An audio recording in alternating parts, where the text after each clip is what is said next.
Good morning.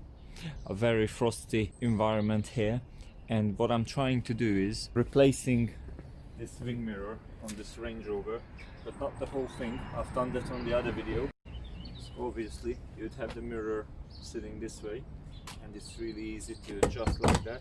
This is not one of those electric gadgets, being an old car, so to make it easy to work with, you can just fold it out like that. And you're gonna need a special tool for this job.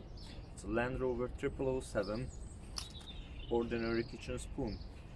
So you can put that in there, fold it nicely. That's how it is.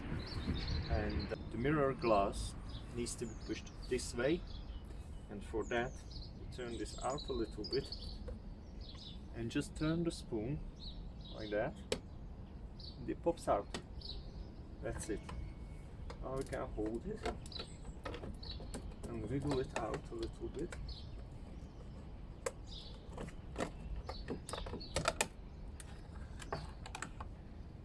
That's it. This adapter plate comes off somehow, this plate, but I'm not gonna do that because I'm afraid of breaking it in this 2 degrees hot weather. And that's how it goes back. Just insert that little tag which holds it in place, then adjust the rear end in, the inside bit. So when that is in position, you can put this on, just hold it nicely with the special tool.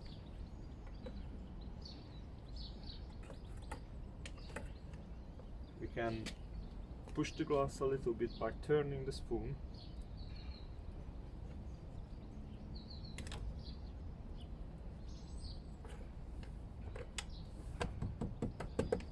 That's all in place. That's about it. It's rather the glass I'm attacking now.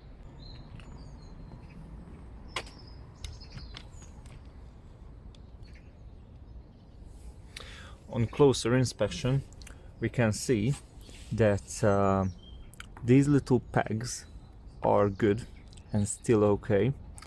Well, these are the ones which control the movement of the mirror. So if that one is broken in yours, then that is more than likely the issue. And up and down, so as you can see, it's a little cogged little plastic peg which connects the little motor to this mirror adapter. And this adapter actually probably comes off, but I'm not gonna pull that right now. But it probably just comes off. But the easiest way to take off a mirror is the way I showed just now, to push it outwards like that, because everything else is really easy to break here.